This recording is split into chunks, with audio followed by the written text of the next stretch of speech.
So the first word of today is abyss. Abyss means खाई. खाई मतलब खाई तो आप जानते हो, जो पहाड़ से पहाड़ जहाँ होते हैं वहां पे नीचे बहुत बगल में पहाड़ के बहुत ही डेप्थ होती है, तो उसको हम खाई बोलते हैं. एंड वो इसको क्या कहते हैं, एबिस बोलते हैं. ठीक है, तो इसको याद रखने की लिंक है 20 फीट का गड्ढा भी एबिस लगता है. मींस आपको याद कैसे रखना है, यहां पे बिस आ रहा है, बिस का मतलब 20, तो आपको ऐसे याद रखना है कि बिस को 20 समझ ली तो 20 फीट का गड्ढा भी एबिस लगता है. ठीक है, अगर 20 फीट गहरा गड्ढा है तो वो भी एबिस लगता है. अंडरस्टैंड? सो इसका सिनोनिम क्या है, गल्फ और जॉर्ज, गॉर्ज बोलते हैं, कोई जॉर्ज बोलता है, तो इसका ये सिनोनिम है इसकी. सो इसका वर्ड यूसेज कैसे होता है कि अगर मान लीजिए कोई बहुत ही अकेला है तो हम बोलेंगे एबिस, he is an एबिस of loneliness. अगर कोई बहुत ही सैड है तो हम बोल सकते हैं he is an एबिस of despair. यहाँ पे मेंशन भी है, he is एबिस of despair, he is an एबिस of loneliness. Understand? Now the next word is Abbott. ABUT, Abbott. Abbott का क्या मतलब होता है, एबट का मतलब होता है एडजेसेंट, सटा हुआ, आसपास. सो इसको याद रखने की लिंक क्या है, इसमें बट आ रहा है, बट को आप लिख दीजिए बटन. ठीक है, तो ये शर्ट में जो बटन्स होते हैं वो क्या होते हैं, आसपास होते हैं. तो आपको याद रखने के लिए ये अच्छा याद रहेगा जाएगा ऐसे कि बटन, शर्ट के बटन आसपास होते हैं, शर्ट का बटन एबट है, शर्ट के जो बटन है वो एबट है. अंडरस्टैंड? तो ये दूसरा वर्ड हो गया. उसके बाद तीसरा वर्ड है एब्स्ट्रूस.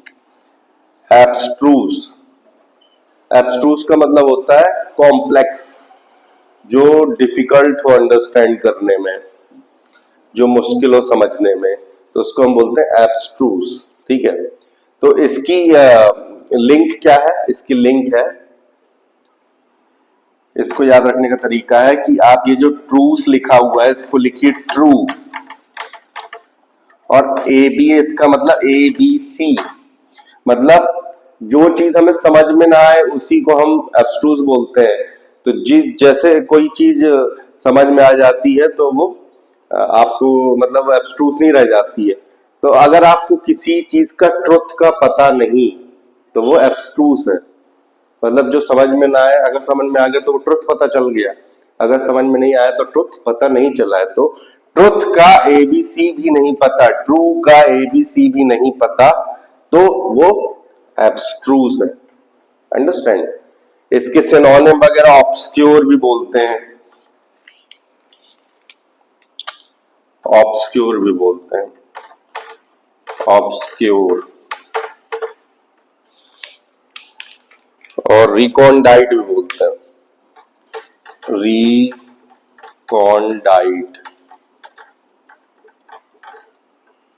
जैसे बोल सकते हैं एब्स्ट्रूस आर्ग्यूमेंट है, मीन्स जो आर्ग्यूमेंट है I am not able to understand.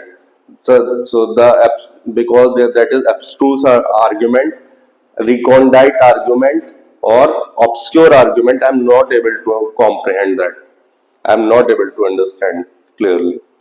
Understand? So इस तरह से आप इसको याद रख सकते हैं. फिर फोर्थ वर्ड है एब्सॉल्व.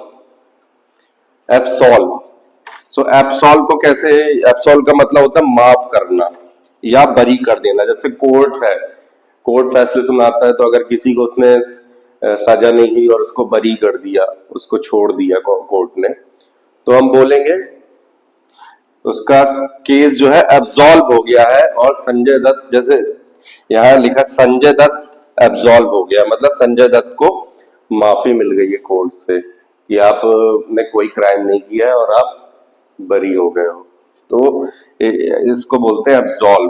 तो इसको याद रखने की लिंक क्या है, अब केस, अब इसका मतलब हुआ अब, और सॉल्व, अब केस सॉल्व हो गया है तो संजय दत्त एब्सॉल्व हो गया है। अंडरस्टैंड? सो इस तरह से इसको याद रखने का तरीका है। तो these are the four words which I have discussed. Now next four word we will discuss later on. Thank you.